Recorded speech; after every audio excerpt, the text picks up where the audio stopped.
क्या इस बात में किसी को हैरत होनी चाहिए? बिल्कुल नहीं।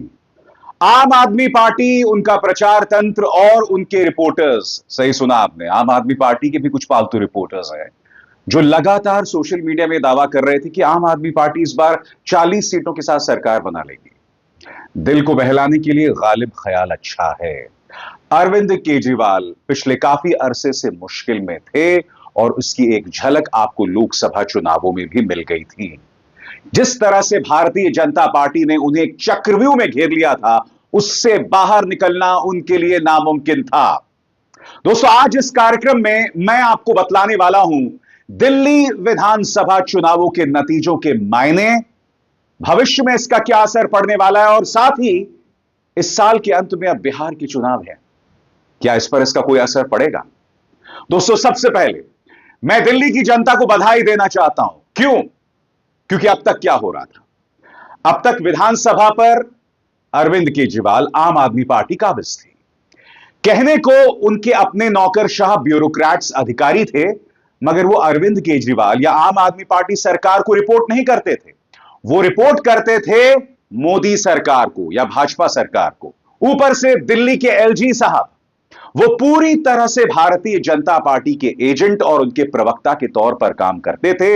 एक बात स्पष्ट हो जानी चाहिए कि कानून व्यवस्था और जमीन, ये दो ऐसे मुद्दे हैं जो अरविंद केजरीवाल के हाथ में पहले से नहीं थे, मगर जो मुद्दे उनके हाथ में थे उस पर भी वो कुछ नहीं कर पा रहे थे। ये एक लगातार अरसे से चला आ रहा था। ब्यूरोक्रेट्स, अरविंद केजरीवाल, आम आदमी पार्टी सरकार और उनके मंत्रियों को आंख दिखाती थी। वो सिर्फ और सिर्फ किसके हुक्म को स्वीकार करते थे?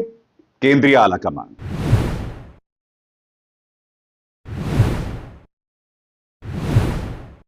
नमस्कार। आज दिल्ली के चुनाव के नतीजे आए हैं और जनता का जो भी निर्णय है, जनता का जो भी फैसला है, उसे हम पूरी विनम्रता के साथ स्वीकार करते हैं। जनता का निर्णय सर माथे पर।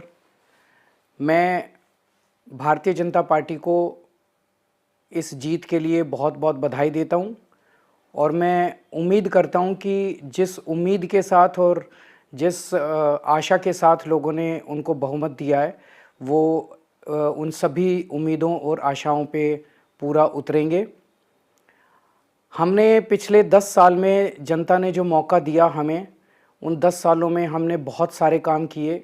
शिक्षा के क्षेत्र में, स्वास्थ्य के क्षेत्र में, पानी के क्षेत्र में, बिजली के क्षेत्र में और भी अलग अलग तरीके से लोगों को राहत पहुंचाने की कोशिश की उनकी ज़िंदगी में, और दिल्ली के इंफ्रास्ट्रक्चर को भी हमने सुधारने की कोशिश की। अब जो जनता ने हमें निर्णय दिया है, हम न केवल एक कंस्ट्रक्टिव ऑपोजिशन का रोल निभाएंगे, बल्कि हम समाज सेवा, जनता के सुख दुख में काम आना, व्यक्तिगत तौर पे जिसको भी जो ज़रूरत होगी, हम लोगों के सुख दुख में हमेशा काम आएंगे। मैं दिल्ली को बधाई इसलिए दे रहा हूं कि अब केंद्र सरकार आपकी है, राज्य सरकार आपकी है और एलजी साहब भी आपके हैं। अब दिल्ली की तमाम समस्याओं का समाधान हो जाना चाहिए।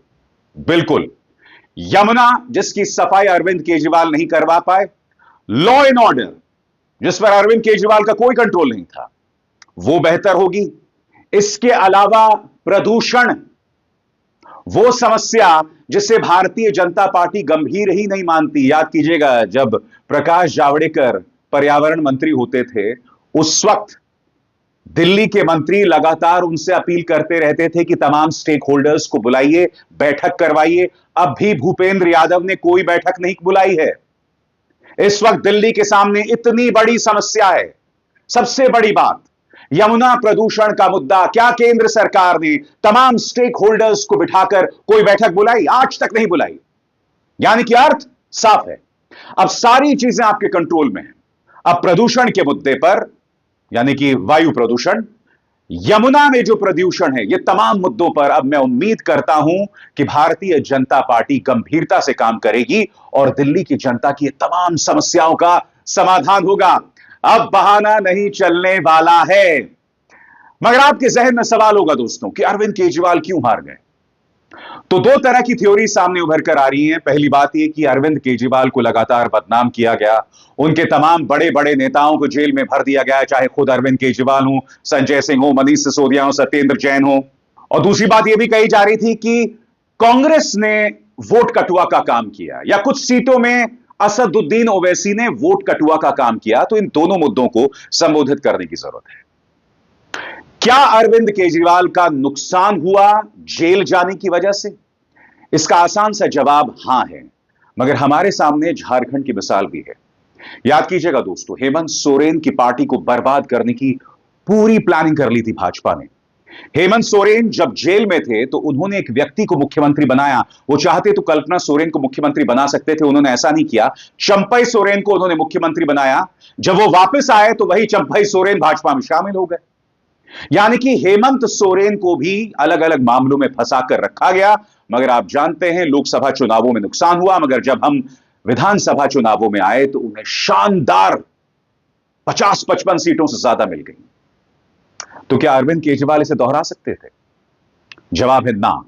उसके कई कारण हैं। पहला कारण, हम ये नहीं भूल सकते कि हेमंत सोरेन जो है दोस्तों, वो एक समुदाय से जुड़े हुए हैं। झारखंड की जो प्रभावशाली आदिवासी समुदाय है, उनसे जुड़े हुए हेमंत सोरेन।